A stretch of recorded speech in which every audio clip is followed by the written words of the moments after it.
I've been asked that by Archway Community Center board.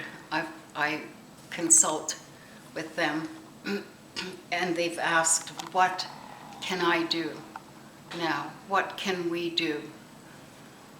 And I said there are many things that people can do and organizations can do, but it must start with you. It must start with you in your heart, what you think is the best thing to do.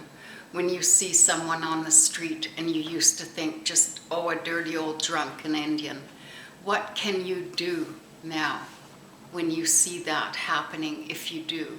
Because you do see it. I mean, we hear it all the time.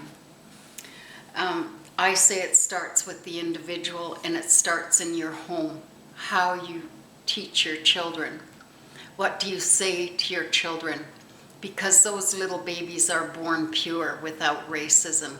What do we say and do to change that, to make these little kids racist? Not all of them. There are so many good parents, I must say, that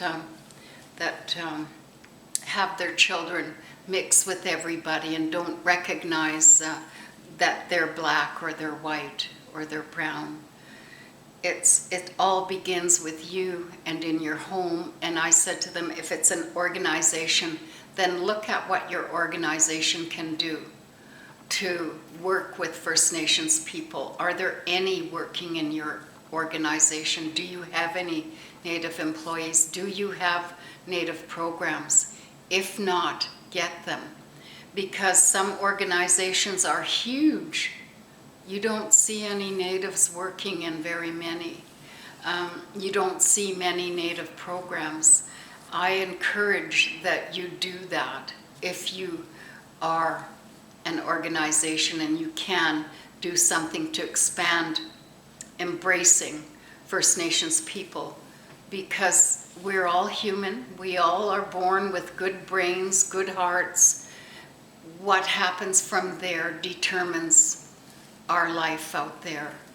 So I encourage you, if you want reconciliation, start with your own self, your own heart, your own spirit, your own home, your own community, and the broader place you work in. That's my thinking for reconciliation.